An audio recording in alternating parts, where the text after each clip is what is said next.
গেল 23 ও 29 এপ্রিল দুই দফায় অনুষ্ঠিত পশ্চিমবঙ্গ বিধানসভার নির্বাচনে ভূমিধস বিজয় নিয়ে সরকার গঠন করেছে বিজেপি। এদিকে তৃণমূল কংগ্রেস ভোট কারচুপি, অনিয়ম ও নির্বাচন কমিশনের পক্ষপাতিত্ব নিয়ে অভিযোগ তুললেও তা আমলে নেয়নি কমিশন। গেল 29 এপ্রিল রাজ্যের শেষ দফার ভোটে ফলতা আসনে তৃণমূল প্রার্থী জাহাঙ্গীরের বিরুদ্ধে বেশ কিছু ভোট কেন্দ্রে অনিয়মের অভিযোগ ওঠে। পরে আসনটিতে পুনর্নির্বাচনের দাবি জানান শুভেন্দু অধিকারী। তদন্ত শেষে উপনির্বাচনের সিদ্ধান্ত জানায় নির্বাচন কমিশন।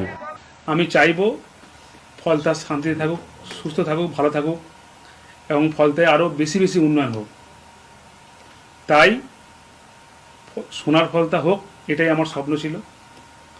তাই আমাদের সম্মানীয় মুখ্যমন্ত্রী ফলতা উন্নয়নের জন্য স্পেশাল প্যাকেজ দিচ্ছে। সেই জন্য আমি আগামী 21শে মে যে রিপোল আছে, সেই রিপোলের কন্টেস্ট থেকে আমি নিজেকে দূরে সরিয়ে নিলাম। এদিকে এক সংবাদ সম্মেলনে তৃণমূল প্রার্থী জাহাঙ্গীর খান জানান, ফলতার উন্নয়নের স্বার্থে সাধারণ মানুষের কথা চিন্তা করে তিনি ভোট থেকে সরে দাঁড়াচ্ছেন। জাহাঙ্গীরের এই সিদ্ধান্তকে একান্তই ব্যক্তিগত বলেছে তৃণমূল কংগ্রেস। এখানে দলের পক্ষ থেকে কোনো সিদ্ধান্ত তাকে চাপিয়ে দেওয়া হয়নি। হঠাৎ এই ভয়ের মহলের জন্য একেবারে ফলতা, যেটা প্রার্থী হাঁটাচলা করলে সেখানে বস বস বস বলে সব ভিডিও আসতো, সেই প্রার্থী হঠাৎ ভয় পেয়ে গেল কেন? সেই প্রার্থী হঠাৎ এই ধরনের ভিডিও দেখা যাচ্ছে কেন? এটা তো দলের পক্ষে খুব ভালো বিজ্ঞাপন নয়। প্রতিদ্বন্দ্বী প্রার্থী সরে দাঁড়ালেও নির্বাচনে প্রচারণায় খামতি রাখেনি বিজেপি। মঙ্গলবার প্রচারণার শেষ দিনে বিজেপি প্রার্থী দেবাংশু পণ্ডার সমর্থনে প্রচারে নামেন মুখ্যমন্ত্রী শুভেন্দু অধিকারীও।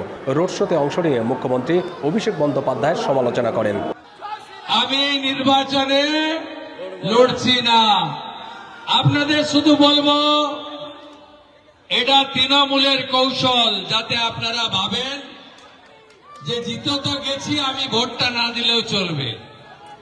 10 বছর পরে ভোট দেওয়ার স্বাদ পেয়েছেন। 100% ভোট চাই, 3 নম্বর বোতাম টেপা চাই। ফলতা আসনের উপনির্বাচনে বিজেপি ছাড়াও লড়ছেন সিপিএম প্রার্থী শম্ভুনাথ কুর্মি এবং কংগ্রেস প্রার্থী আব্দুর রাজ্জাক।